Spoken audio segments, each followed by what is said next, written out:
বৃহস্পতিবার রাতে কেউ মারা গেলে ওই আত্মাটা কোথায় যায় এটা যদি জানেন আপনি অবাক হয়ে যাবেন। দেখেন, আমরা অনেকেই অনেক সময় বৃহস্পতিবার রাতে আমাদের মধ্যে অনেকেই মারা যায়, আর প্রত্যেক মানুষকেই কিন্তু মৃত্যুর স্বাদ গ্রহণ করতে হয়। আল্লাহ রাব্বুল আলামিন নিজে জানিয়েছেন, কুল্লু নাফসিন যায়িকাতুল মাউত, everyone has to take the test of death. প্রত্যেক প্রাণীকেই মৃত্যুর স্বাদ গ্রহণ করতে হবে।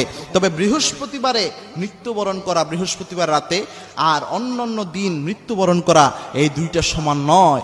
আল্লাহর হাবিব সাল্লাল্লাহু আলাইহি ওয়াসাল্লাম নিজে জানিয়েছেন, মুসনাদে আহমদের হাদিস, মুসনাদে আহমদের 6546 নম্বর হাদিস, যে ব্যক্তি জুমার দিন ইন্তেকাল করে, জুমার রাতে ইন্তেকাল করে, ওই ব্যক্তির কবরে আল্লাহ রাব্বুল আলামিন কোনো আযাব দেওয়ায় না।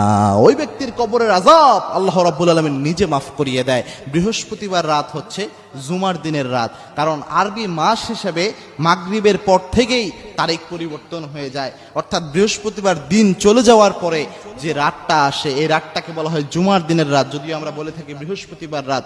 এই রাতে যদি কেউ ইন্তেকাল করে, তার কবরের কোনো আযাব হয় না, যেটা রাসূল সাল্লাল্লাহু আলাইহি ওয়াসাল্লামের হাদিস থেকে জানা যায়। তবে এক্ষেত্রে কয়েকটা কথা রয়েছে। এটা হচ্ছে যে কোনো ব্যক্তি নামাজই পড়লো না, কোনো ব্যক্তি রোজা করলো না, কোনো ব্যক্তি আল্লাহ রাব্বুল আলামিনকে রব হিসাবে জানতো না, কোনো ব্যক্তির জীবন এবং দর্শন রবুবিয়াতের উপর ছিল না, ইসলামের উপর ছিল না, ওই ব্যক্তি যদি এই জুমার রাতে মারা যায়, তাহলে তার ক্ষেত্রে কি হবে? এই ক্ষেত্রে দেখেন, হাদিসের মধ্যে কিন্তু শব্দ এসেছে মামুন মুসলিমিন ইয়ামুতু ইয়াউমাল জুমআ, অর্থাৎ কোনো মুসলমান যদি জুমার দিন মারা যায়, মুসলমান ওই ব্যক্তিকেই বলে, ওই ব্যক্তিকে মুসলিম বলে। মুসলিম মানে হচ্ছে আত্মসমর্পণকারী, যে ব্যক্তি আল্লাহ রাব্বুল আলামিনের ইচ্ছার সামনে নিজের সমস্ত শাহওয়াত, নিজের সমস্ত কামনা বাসনাকে আল্লাহ রাব্বুল আলামিনের সামনে সুপর্দ করেছে, যে ব্যক্তি স্যালেন্ডার করেছে আল্লাহর সামনে, অর্থাৎ তার পুরো জীবন যে আল্লাহ রাব্বুল আলামিনের পথে চালিয়েছে, তাকেই মুসলিম বলা হয়। কোনো মুসলিম যদি মারা যায়, যে আল্লাহর কাছে অরিজিনালি আত্মসমর্পণ করেছে, এই ব্যক্তি মারা গেলে সে এই ফজিলত পাবে। তবে তার আত্মাটা কোথায় যাবে, এই ব্যাপারে অনেক বর্ণনা রয়েছে।